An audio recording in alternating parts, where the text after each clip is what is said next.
ସାଙ୍ଗମାନେ ଚାଲନ୍ତୁ ଆଜି ଗୋଟେ ଇଜି ୱେରେ ବନେଇବା ଛୁଇଁ ବଡ଼ି ଆଳୁ ବାଇଗଣ ତରକାରୀ। ଏଇଟା ବହୁତ ସହଜରେ ବନିଯିବ।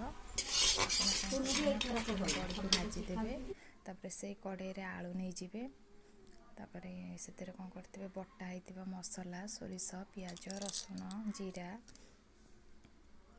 ତାକୁ ଗ୍ରାଇଣ୍ଡିଙ୍ଗ କରି ରଖିଥିବେ, ସେ ଆଳୁରେ ଦେଇଦେବେ। କେତେଜଣ ଆଗରୁ ମାନେ ମସଲା କଷିକି କରନ୍ତି, ମୁଁ ଏଇଟା ସହଜ ଉପାୟରେ କରୁଛି ଯେମିତି ଆପଣ ବହୁତ ଇଜିଲି କରିପାରିବେ। ତାପରେ ସେ ବଟା ମସଲାଟାକୁ ଦେଇ ସାରିଲା ପରେ ସେଥିରେ ସେ ଜାର୍ ଧୋଇକି ପାଣି ଦେଇଦେବେ, ଆବଶ୍ୟକ ମୁତାବକ ପାଣି ଦେଇ ଲୁଣ ହଳଦୀ ପକାଇଦେବେ। ତାପରେ ତାକୁ ଛାଡ଼ିଦେବେ, ସେ ଫୁଟିବା ପାଇଁକି ତାକୁ ଛାଡ଼ିଦେବେ। ତାହେଲେ ସେ ଫୁଟି ଆସିବ। ଆଳୁ ତ ଆଗରୁ ପକାଇଥିଲେ ଆପଣ ସେ ଫୁଟୁଥିଲା, ସେଥିରେ କ'ଣ କରିଥିବେ ଯେଉଁ କଟା ହେଇଥିବା ଛୁଇଁ ଆଉ ବାଇଗଣ ରଖିଥିବେ ତାକୁ ପକାଇବେ। ପକାଇ ସାରିଲା ପରେ ବଡ଼ି ଆପଣ ଚାହିଁଲେ ସେତିକିବେଳେ ପକାଇ ପାରିବେ, ନହେଲେ ଆଉ କିଛି ସମୟ ଚାହିଁଲେ ପକାଇ ପାରିବେ, ପରେ ମଧ୍ୟ ପକାଇ ପାରିବେ। ତାକୁ ଢାଙ୍କିଦେବେ, ନହେଲେ ଛୁଇଁ ବାଇଗଣ ଗୁଡ଼ାକ ସବୁ ସିଝିବନି। ଢାଙ୍କି ସାରିଲା ପରେ ସେ ଯେମିତି ସିଝିଯିବ ତାକୁ କ'ଣ କରିବ ଗୋଟେ ଜାଗାକୁ କାଢ଼ି ନେବେ।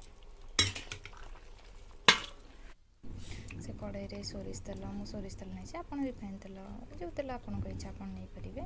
ନେବେ ସେଥିରେ, ତାପରେ ସେ ତେଲ ଗରମ ହେଲା ପରେ ସେଥିରେ କ'ଣ କରିବେ ନା ପଞ୍ଚଫୁଟଣ ପକାଇବେ।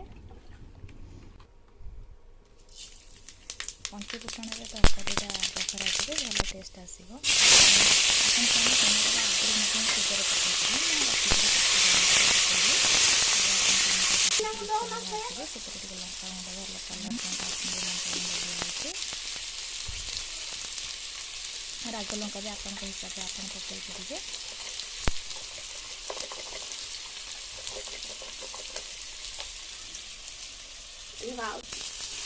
ତାପରେ ଆଗରୁ କାଢ଼ିକି ରଖିଥିବେ ତରକାରୀ ତାକୁ ସେଥିରେ ପକାଇଦେବେ।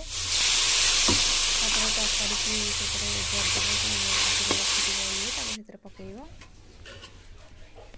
ପକାଇ ସାରିଲା ପରେ କିଛି ସମୟ ଫୁଟାଇବାକୁ ଛାଡ଼ିବ। ତାପରେ ପ୍ରସ୍ତୁତ ହୋଇଗଲା ଆମର ବାଇଗଣ ଛୁଇଁ ଆଳୁ ବଡ଼ି ତରକାରୀ।